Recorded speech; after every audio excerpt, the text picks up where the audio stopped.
Good morning student. आज हम एक चैप्टर पढ़ने जा रहे हैं जिस चैप्टर का नाम है नेशनलिज्म इन यूरोप, यानी यूरोप में राष्ट्रवाद। चैप्टर का नाम, ओरिजिनल नाम तो ये है कि rise in nationalism in Europe, यानी कि यूरोप में राष्ट्रवाद का उदय। तुम्हारा आई कांटेक्ट सिर्फ मेरे होना चाहिए, उधर मत देखो। हम इस चैप्टर को पढ़ने जा रहे हैं, इससे पहले इसमें एक वर्ड है राष्ट्रवाद। इसको समझना जरूरी है कि राष्ट्रवाद क्या होता है। नेशनलिज्म, राष्ट्रवाद, बताओ देखा राष्ट्रवाद क्या होता है। अब से पहले पढ़ा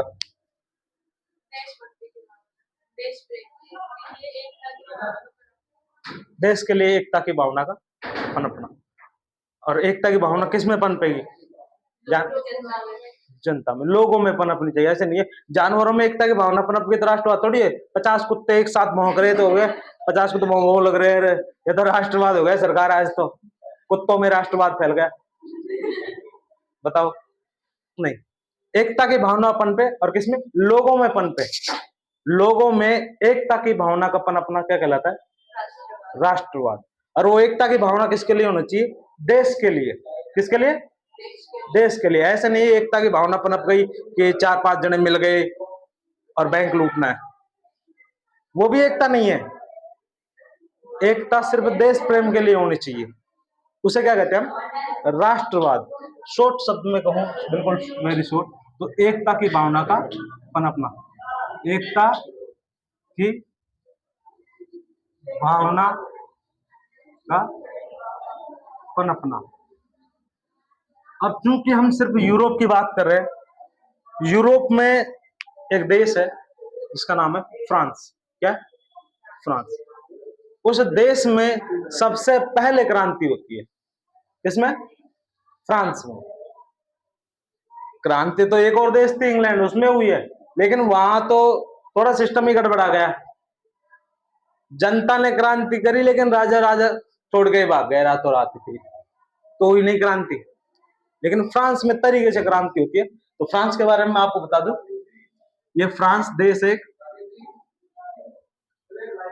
अब फ्रांस का जो राजा था, शासक, उस राजा का नाम था लुई सोलवे। क्या था? लुई सोलवे। लुई सोलवे। और राजवंश था, डायनेस्टी जिसको हम बोलते हैं, वो था बूर्बो। क्या था? बूर्बो राजवंश का एक शासक था ये, जिसका नाम क्या था? लुई सोलवे। अब ये 1772 में 1772 में ये फ्रांस का राजा बनता है। अब ये जैसे ही फ्रांस का राजा बनता है तो फ्रांस का राजकोष खाली, उसको राजकोष खाली मिला। अब एक राजा के लिए सबसे इंपॉर्टेंट होता है उसका राजकोष भरा हुआ होना चाहिए। कल कोई राज्य में अकाल पड़ गया, सारे लोग राजा से कहेंगे कि बचाओ महाराज, बचाओ महाराज, बचाओ महाराज। राजकोष खाली पड़ा है, अन्न भंडार खाली पड़ा है, तो कैसे बचाएगा एक राजा? किसी दूसरे देश से सहायता भी लेगा तो वो तो धन चाहिए उनको। उधार खाता उस टाइम पे लिखते नहीं थे मुनीम जी, राजाओं को उधार खाते कहां लगे। तो इस भाई साहब ने राजकोष को भरने के लिए जनता के ऊपर टैक्स लगाए, बहुत ज्यादा टैक्स लगाए। अब टैक्स इतने ज्यादा थे, जनता उसको दे नहीं पा रही थी, निरंकुश हो गए थे। क्या हो गया? निरंकुश। एक शब्द है निरंकुश।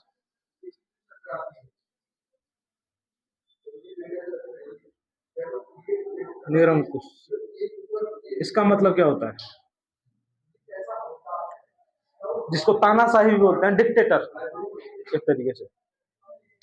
निरंकुश का मतलब एक ऐसा राजा जिसके ऊपर कोई अंकुश नहीं लगा सकता, यानी उसने जो फैसला कर लिया वो अंतिम फैसला है। उसने कह दिया कि ये व्यक्ति गलत है तो गलत है। उसने कह दिया कि मैं इस चीज पर इतना टैक्स लूंगा तो लेगा ही वो। कोई व्यक्ति नहीं ये नहीं कहेगा महाराज ये नियम गलत है। महाराज के पास ऐसा नियम लगा दिया तो महाराज जी मामला फ्री कर देंगे, जो अकाउंट है परमानेंट डिलीट मारेंगे कि चल फिर नियम गलत है तो ऊपर जाके यमराज को बताना, यहाँ तो मेरा राज्य है, अब मैं कहूंगा जैसे ही शासन होगा। इसे कहते हैं निरंकुश, डिक्टेटर, तानाशाह होना। अब ये लुई 16 भाई साहब तानाशाह हो गए। फ्रांस की जनता ने खूब भी कोशिश की लेकिन लुई 16 नहीं माना। फ्रांस का जो समाज था, सोसाइटी, वो 3 वर्गों में बटा हुआ था। समाज कितने वर्गों में बटा हुआ था? 3 वर्गों में। सिंपल वे है याद करने के लिए, ज्यादा दिमाग मत लगाओ। प्रथम एस्टेट था, सेकंड एस्टेट था और थर्ड। प्रथम, फर्स्ट, सेकंड एंड थर्ड। इसमें पादरी वर्ग आता था, इसमें कुलीन वर्ग आते थे, इसमें बाकी सारे, इसमें बाकी चाहे वो कोई सरकारी नौकरी वाला हो, चाहे कोई मजदूर हो, चाहे कोई किसान हो, सारे के सारे इसमें आ गए। अब इनमें एक चुनाव प्रक्रिया चलती थी। कोई भी नियम बनता था तो उसके लिए मतदान तो होता ही था उस टाइम पर भी। वो मतदान करवाने वाली जो संस्था थी उसका नाम था एस्टेट जनरल। क्या था? Estate general.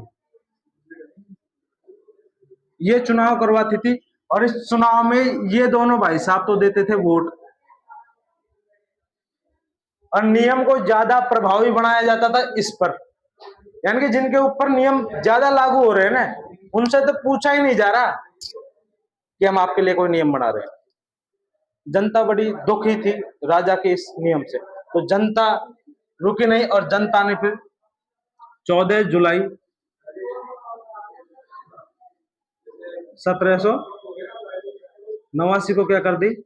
क्रांति, राजा के खिलाफ बढ़िया तरीके से क्रांति की। तो 1792 में फ्रांस क्या हो गया? स्वतंत्र हो गया। 1792 में फ्रांस स्वतंत्र हो गया। अब फ्रांस स्वतंत्र हो गया तो फ्रांस की जनता बढ़िया तरीके से राज करने का अब सोच रही थी। फ्रांस का कोई शासक नहीं है अभी, लेकिन फ्रांस की सेना में एक व्यक्ति था जिस व्यक्ति का नाम था नेपोलियन। क्या नाम था? नेपोलियन। सुनोगे नाम, आदमी थोड़ा था ये, बढ़िया आदमी था बिल्कुल, नेपोलियन।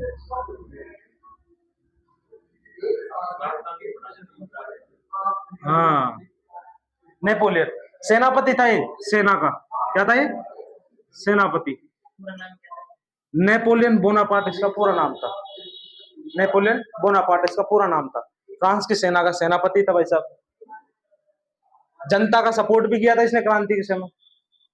अब जनता की सारी मांगे को ये पूरा कर रहा था। धीरे धीरे जनता का बड़ा हितैषी बन गया।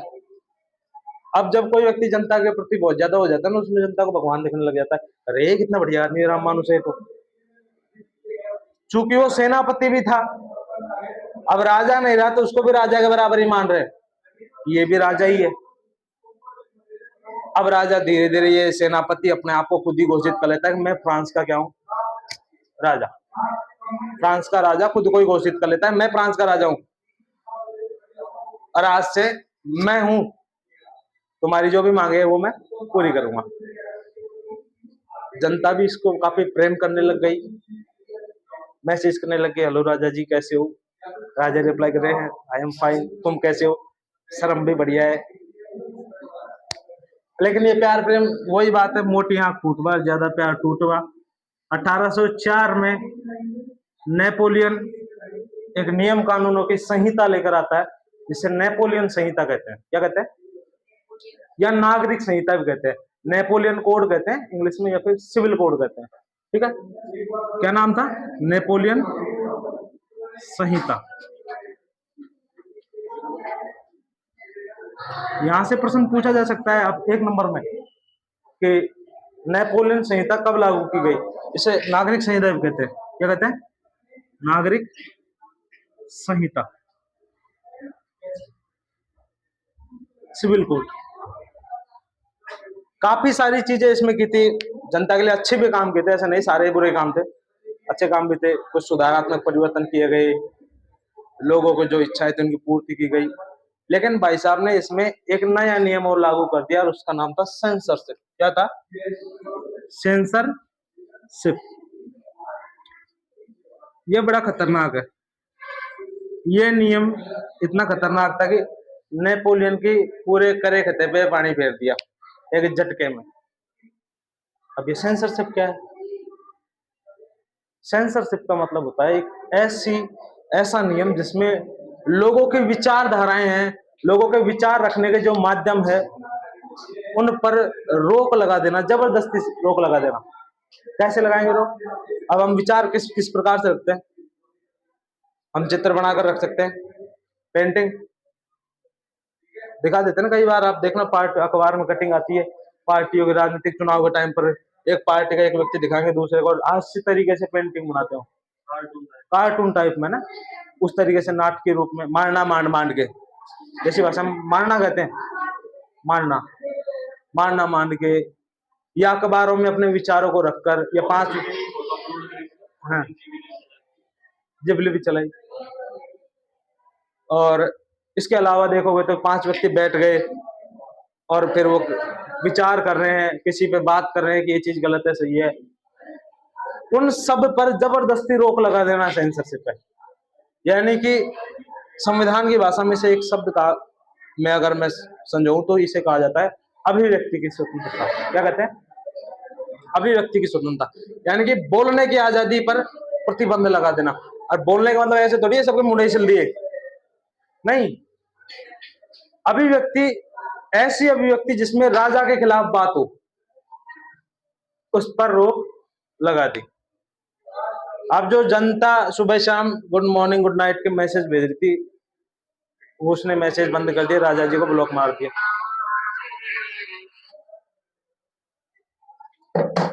राजा जी को ब्लॉक कर दिया।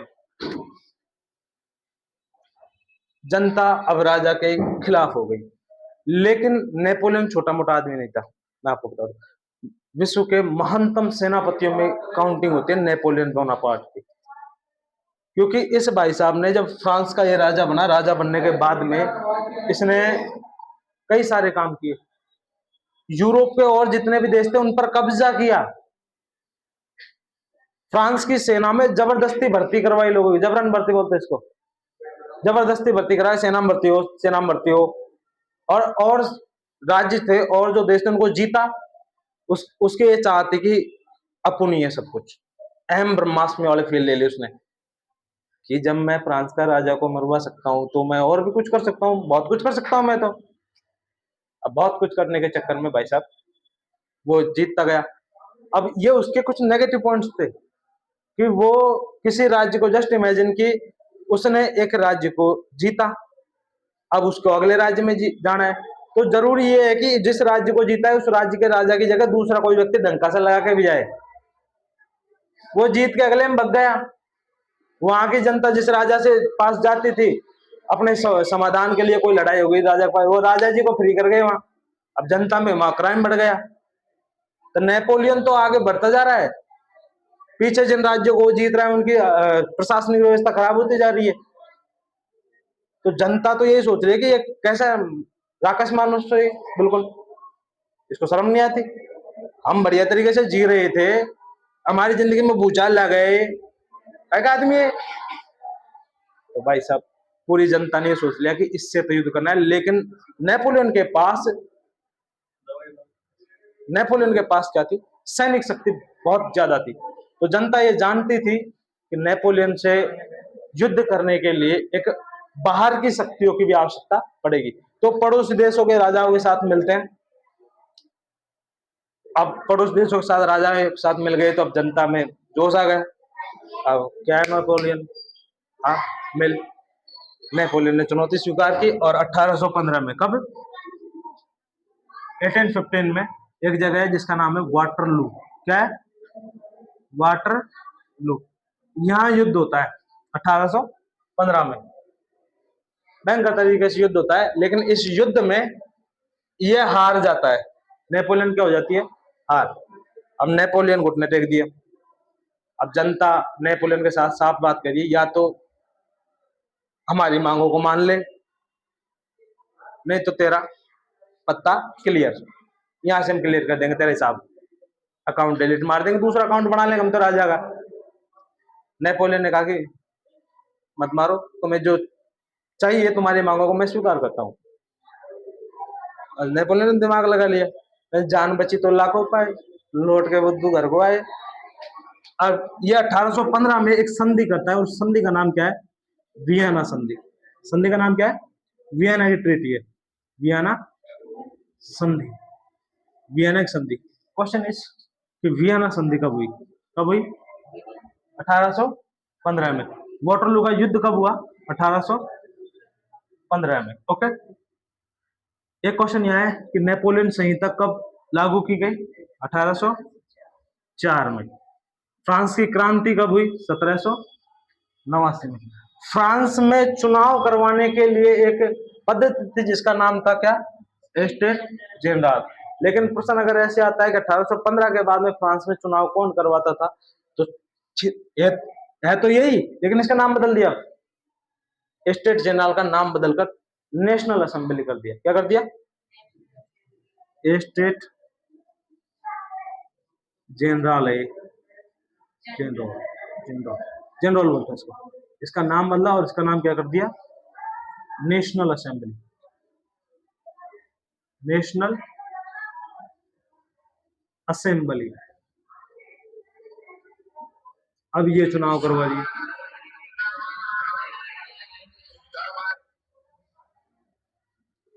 मित्र का फोन आ रहा है।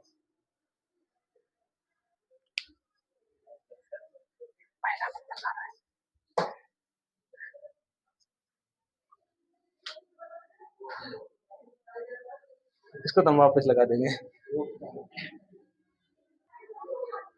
ओके, तो बीच में कुछ ग्लिच आ गया था, तो ग्लिच को ठीक कर लिया गया। बीच में लाइट हट गई थी, सिस्टम हैंग हो गया था, सिस्टम वापस रॉक ऑन।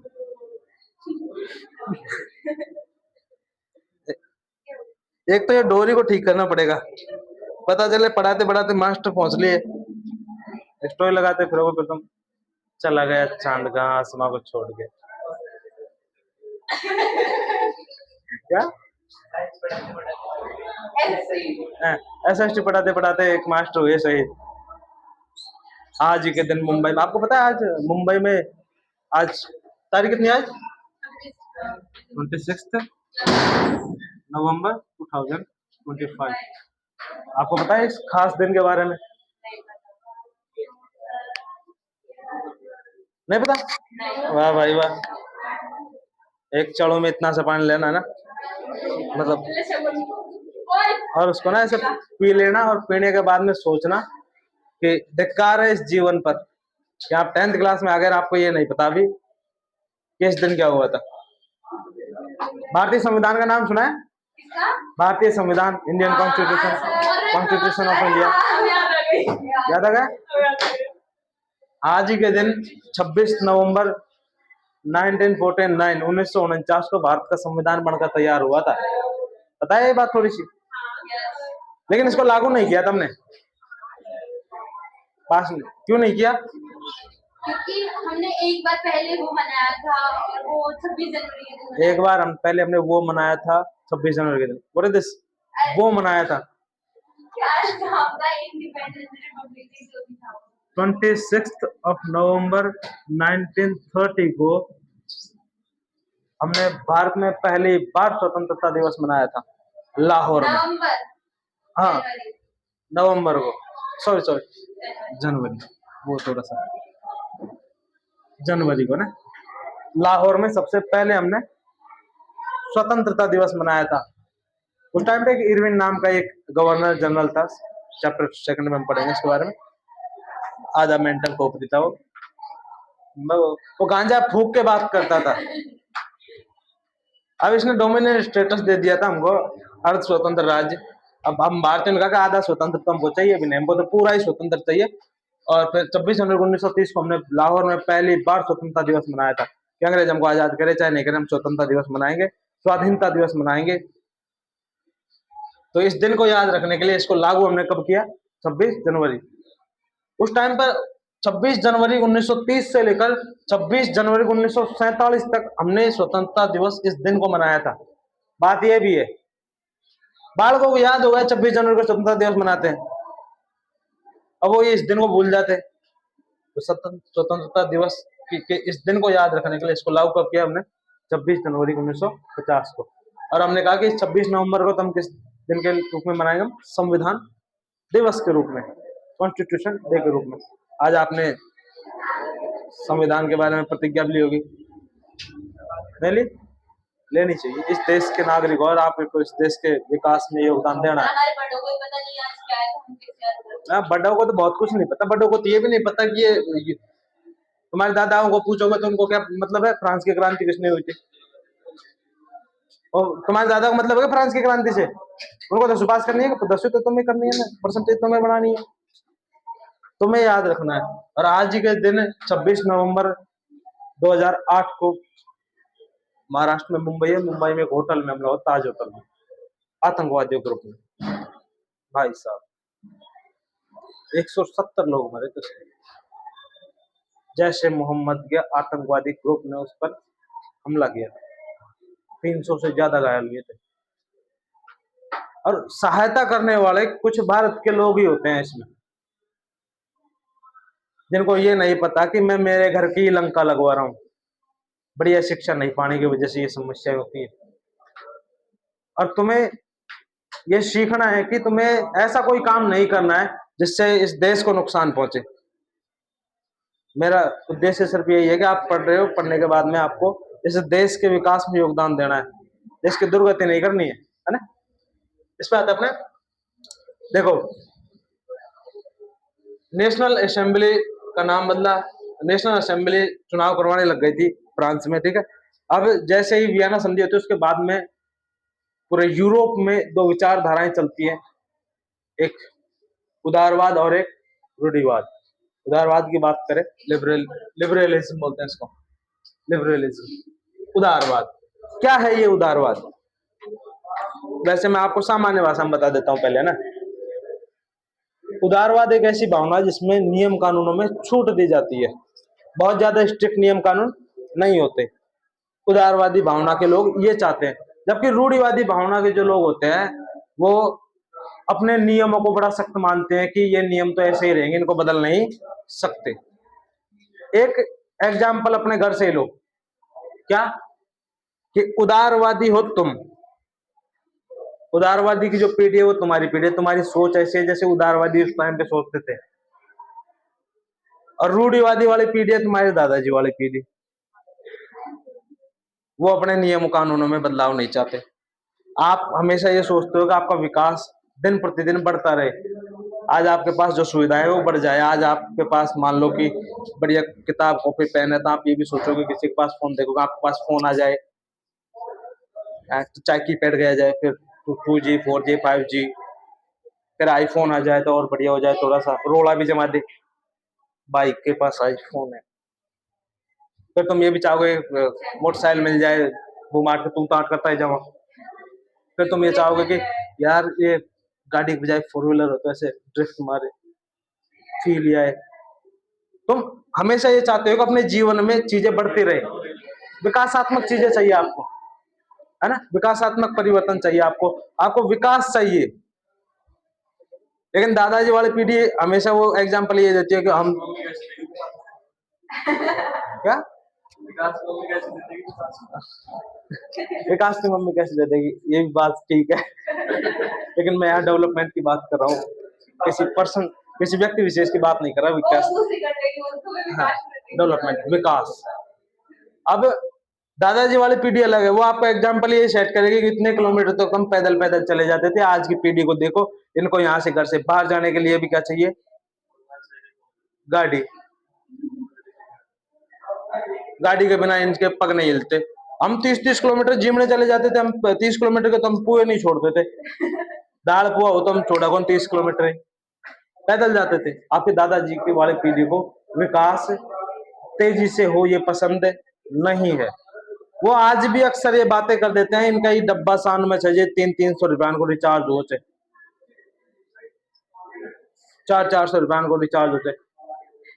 गाड़ी में तेल डाल, अते तेल में बढ़ा दीजिए, जते को सामान को जते को तेल डाल दीजिए। उनकी ये सोच है कि विकास धीरे धीरे ही होना चाहिए। सबसे पहली चीज, सेम चीज, उदारवादी चाहते थे विकास कैसा हो? तेजी से हो। रूढ़िवादी क्या चाहते थे? विकास कैसे होना चाहिए? धीरे धीरे होना चाहिए। उदारवादी क्या चाहते हैं कि उनके ऊपर कोई ऐसे फालतू के नियम कानून लगाने वाला व्यक्ति नहीं होना चाहिए। वो क्या चाहते थे कि वो कैसे हो? स्वतंत्र हो। आप भी जाते हो घर वाले के फालतू के ऐसे नहीं करे कि चोरा खा जा रहे थे, बार बार पूछे चोरी खा जा रहे थे, चोरी तो नहीं रहे, दैट काइंड ऑफ, कि आपके ऊपर बहुत ज्यादा नियम कानून लगा देते हैं। और आप चाहते हो कि वो नियम कानून आपके ऊपर ज्यादा न रहे, बार बार हर चीज के लिए पूछना कि फोन देख रहे हो, चोरा कहाँ देख रहे हो, देख रहे हैं कुछ तो देख रहे हैं, लीड लगा के देखो चोरा कहाँ सुन रहे हो, कुछ ऐसा ही सुन रहा हूँ कि लीड लगा के सुनने लायक है। अगर बाहर सुनने लायक होता तो मैं लीड नहीं लगाता ना, ऐसी चीज है।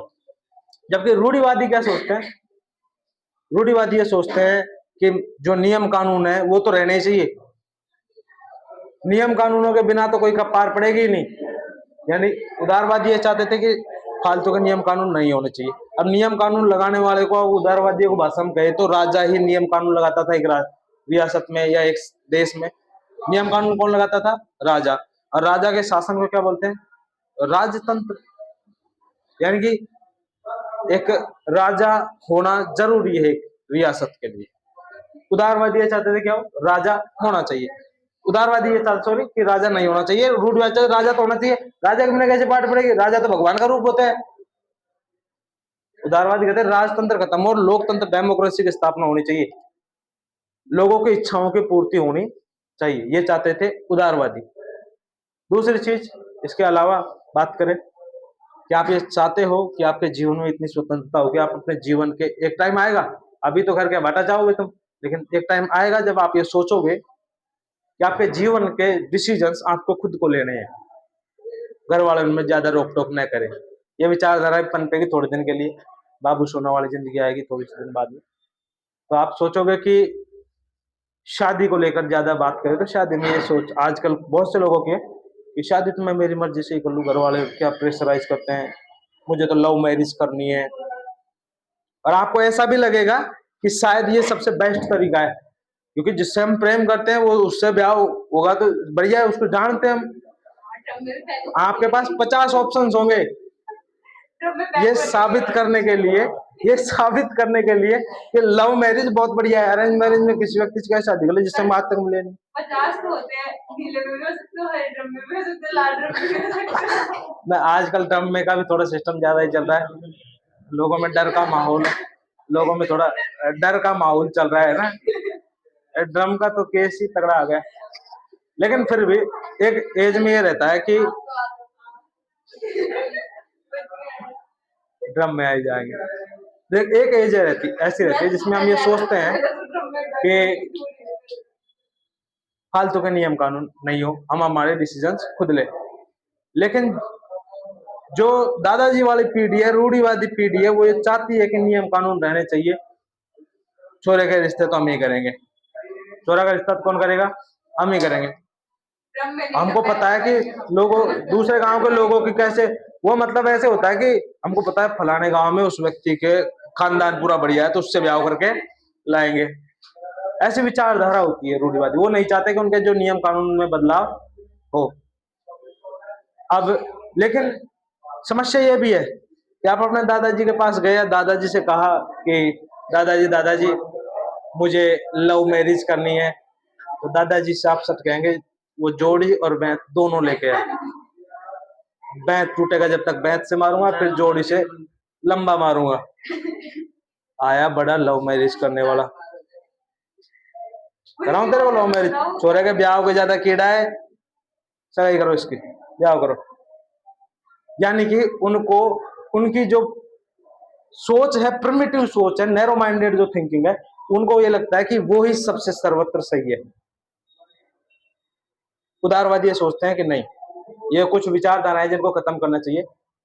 अब ऐसा नहीं है कि तुम सिर्फ मैरिज को ले ले मैरिज ही हो गए, नहीं, बहुत सारी विचारधाराएं, जैसे दहेज प्रथा है, घूंघट प्रथा है, सती प्रथा है कि नहीं, कन्या भ्रूण हत्या है। ये थिंकिंग है, ये रूढ़िवादी ये सोचते हैं आज भी कि ये रहनी चाहिए। बातें बन जाती है आजकल, किसी का दहेज कम आ जाए तो लोगों को लगता है दहेज के बारे में आजकल बात कम होती है। कैसे नहीं होती? किसी दोस्त के ब्याह में गाड़ी नहीं आए तो भाई ले कह देते अरे यार गाड़ी दे देता है, गाड़ी आजकल नॉर्मल है, ज्यादा नहीं तो छोटी मोटी दे दे, कोई स्प्लेंडर प्लस दे देते, गाड़ी तो नॉर्मल बात है। यानी सवाल तो खड़े करते हैं वो दहेज, और है तो वो दहेज ही, प्रश्न चिन्ह तो खड़ा करते हैं ये। यानी कि वो सोच हमारी अभी भी प्रिमिटिव ही है, पुरानी सोच है, रूढ़िवादी सोच हमारी, जबकि इस सोच को हमें नहीं रखना चाहिए। लेकिन आजकल तो देखो दोनों ही पक्ष ऐसे चल रहे हैं, ताकड़ी के दोनों ही पलड़े, कभी कौन सा अप हो रहा है, कभी कौन सा अप हो रहा है। कभी ऐसे केस आ जाते हैं जिसमें महिलाओं को ऐसे दिखा दिया जाता है कि महिलाएं सबसे ज्यादा ऊपर।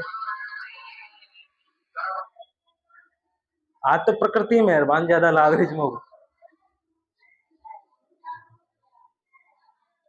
तो सेम चीज है यहाँ उदारवादी में। उदारवादी की मैं सबसे बात कहूँ, ये व्यक्ति चाहते थे क्या कि राजतंत्र जो है ये क्या हो, खत्म होए, और किसकी स्थापना हो, लोकतंत्र की, डेमोक्रेसी की स्थापना होनी चाहिए। ये भाई साहब ये मानते थे कि राजा का ही शासन होना चाहिए, राजतंत्र तो रहना ही चाहिए। राजा तो भगवान है, राजा इज लाइक गॉड, इसका शासन थोड़ी हट सकता है। ये तो इसको हटा देंगे तो परमात्मा नाराज हो जाएंगे हमारे। प्रिमिटिव सोच रूढ़िवादी लोगों की। ये चाहते थे जो विकास है, जो डेवलपमेंट है, वो थोड़ा तेजी से होए, रफ्तार कैसे रही, तेजी से रहे। ये कहते थे विकास तो कैसे होना चाहिए, स्लो प्रोसेस में चलना चाहिए, धीरे धीरे, कतई धीरे धीरे गए। इनकी तरफ से तो नहीं हो तो और भी बढ़िया है, जैसा ये चाहते हैं वैसा ही रहना चाहिए। विकास नहीं होता तो काफी चीजें खत्म हो जाती। आप सोचिए, वो पहले की तरह आप पहले की तरह आप पैदल पैदल कहीं जा रहे हो जिमने के लिए, मामाओं के पैदल पैदल ही पहुंच रहे हो, आप बैलगाड़ी में बैठ के जा रहे हो। ये रेलगाड़ी कहां से आती, विकास नहीं होता था। ये हाईवेज कैसे बनते, डेवलपमेंट, ये विकास ही हुआ है, टेक्नोलॉजी आई है, प्रौद्योगिकी आई है। फ्लाईओवर बन रहा है यहाँ, फ्लाईओवर या डेयरी पे अपने क्या नाम सिकंदरा, मानपुर, आगे बस्सी, फ्लाईओवर पास हो गई है। हाँ, मेट्रो रेल भी आ गई अब तो जगह जगह। जयपुर में लग गई ना मेट्रो। अब मेट्रो अभी तो सिंधी कैंप से लेकर ये क्या नाम से ट्रांसपोर्ट नगर तक का और पास है, ये और बनेगी अभी तो। हाँ, वो तो मानसरोवर से लेकर और बड़ी चौपड़ तक है। कभी मौका मिले तो जाके बैठ के आना है ना, सर्दियों में जाना ज्यादा बढ़िया लगेगा उनको। और तुम्हें ऐसा लगता है कि एसी की हवा खानी है तो चलो, हाँ, क्लास होता ही चलो, एसी का हवा खाना बढ़िया बढ़िया। बहुत कम प्राइस में मेट्रो में आप एक जगह से दूसरी जगह ट्रेवल कर सकते हो। मैं जब भी जाता हूँ तो मैं उसको ही चूज करता हूँ। मैं सिंधी कैंप उतरा, वहां से मेट्रो ली, आतिश मार्केट पहुंच गए, क्योंकि वही है सारे कोचिंग संस्थान, ज्यादातर जरूरत वहीं पड़ती है कोई चीज की, वहां पहुंच जाते हैं। बढ़िया, बड़े हो जब थोड़ी सी तुम्हारी खुद की इमेज बने, तुम थोड़ा सा कमांड लगो तो। अभी तो घर वालों के पैसे पे पल रहे हो, घर वाले भेजेंगे तो जाओगे ना। घर वाले तुम्हें यहाँ से यहाँ भेजने में 50 बार कह देते हैं कि आ पहुंचो, अभी आधी घंटा लग गया, अभी आया नहीं घर पे। बाद में जब तुम खुद इंडिपेंडेंट हो जाओगे, जब खुद के पैसे से जाओगे तो ज्यादा बढ़िया रहेगा ना। यहाँ बात करते हैं, ये चाहते थे विकास कैसे हो, तेजी से हो। ये चाहते थे विकास कैसे होना चाहिए, धीरे धीरे। ये चाहते थे इनकी जो विचारधारा है, पुरानी विचारधाराएं, थिंकिंग है, उनकी जो सोच है, पुरानी विचारधाराएं, ये क्या होनी चाहिए, समाप्त होनी चाहिए। ये कह रहे हैं हमारी रूढ़िवादी जो धारणा है, पुरानी विचारधारा है, वो तो बनी ही रहनी चाहिए, क्योंकि उनकी वजह से तो हमारी पहचान है, वो तो हमारी इज्जत है। हम हमारी जो विचारधारा है, अपनी जो धारणा है, इनको खत्म कर देंगे तो हमारी तो इज्जत ही गई साहब। अक्सर इंसान ये सोचता है कि उसकी इज्जत इन्हीं चीजों से है, कि आज भी गांव में यही होता है कि मेरा लड़का होगा तो मेरा वंश बढ़ेगा, लड़की से कौन सा, तो ब्याह करके भेज देंगे, लड़का होगा तभी तो वंश बढ़ेगा। और मैं आपसे एक बात पूछूं कि आपके दादा के परदादा के पिताजी का नाम क्या था, तो आपको नहीं पता, शायद आपके पिताजी भी नहीं बता पाएंगे, और नाम बता देंगे तो वो ये नहीं बताएंगे वो आपके लिए क्या करके गई। आपको याद आता है कभी कि मेरे दादाजी ये जमीन वो और आ गए थे कब्जा करने के लिए, लड़े उनसे, टांग टूट गई थी, सुनने को मिला कभी? याद भी नहीं है। अगर उनसे ज्यादा और पुरानी पीढ़ी के बारे में बात करो तो आपको नहीं पता। नहीं, आपको अपने दादा परदादा के बाद की फील जो है वो नहीं आएगी, क्योंकि आपने उनको नहीं देखा। दादा तक की पीढ़ी को आप देख पा रहे हैं, तो आपको पता है कि आपके दादाजी आपकी जिंदगी में क्या मैटर रखते हैं। उससे पहले वाली पीढ़ी भी ये चीज तो सोचते हुए मर गई कि मेरी औलाद के लिए मैं ये करके जा रहा हूँ, ये मेरे गुणगान करेगी। कुछ नहीं होता। आपको नहीं पता कि विवेकानंद जी के बारे में कि उनके आगे क्या हुआ, लेकिन हम उस व्यक्ति को जानते हैं कर्म के, कि उसने कैसे कर्म किए। महात्मा गांधी जी को जानते हैं क्योंकि उन्होंने बहुत सारे कार्य किए, तो उनको महात्मा गांधी जी को दुनिया जानती है। लेकिन उनके औलाद को, वो 4 नकर्मे हुए थे ना, वो जानता है? बापू जी के 4 बेटे थे, हरिलाल, मणिलाल, रामदास और देवदास। अरे 5वां गोद और ले लिया था, मन नहीं भरा था जमनालाल बजाज को। अब वो इनको तो क्या है, मैंने बता रखा है तो इनको पता है, लेकिन उन 4 बेटों के नाम नहीं पता। महात्मा गांधी ने ये सोच के काम नहीं किया था कि मेरी पूरी पीढ़ी को कोई याद करेगा। वो ये सोच के किया था कि मैं जो कर रहा हूं, मैं भारत के भविष्य के लिए कर रहा हूं, इसलिए हम जानते हैं उसके बारे में। तो कर्म मैटर करते हैं कि आप कैसे कर्म करते हो। आपके कर्मों की वजह से आपको जाना जाएगा, इससे नहीं जाना जाएगा कि इसने 50 बालक पैदा कर दिए थे साहब, इसने तो कुटुंब भी बढ़ा दिया था। कहीं नहीं लिखा जाता। कर्म मैटर करते हैं, और आपकी पढ़ाई आपको यही सिखा रही है कि आपकी जो प्रिमिटिव सोच जो बना दी गई है उसे खत्म करो। आप ये चाह रखना कि लड़का ही जरूरी है, नहीं तो कौन संभालेगा इतनी जायदाद, कौन संभालेगा? क्या होता है, लड़के हाथ खड़ी करते जिंदा है, हम संभाल लेंगे, हमें सिखाओ आप, है ना? ये सोच, प्रिमिटिव सोच को खत्म करने वाले व्यक्ति थे ये, कि ये जो हम रूढ़िवादी सोच रखते हैं इसको खत्म करो। उदारवादी विचारधारा रखने वाले ये व्यक्ति थे। अच्छा, इनमें से एक व्यक्ति के बारे में आपको बता दूं। एक व्यक्ति था जिसका, नहीं, एक बात था ना, बांदरे के हाथ में अगर अदरक दे देते ना, तो बंदर उसका स्वाद नहीं जानता। आता है ना, बंदर क्या जाने अदरक का स्वाद। एक बार था बंदर ने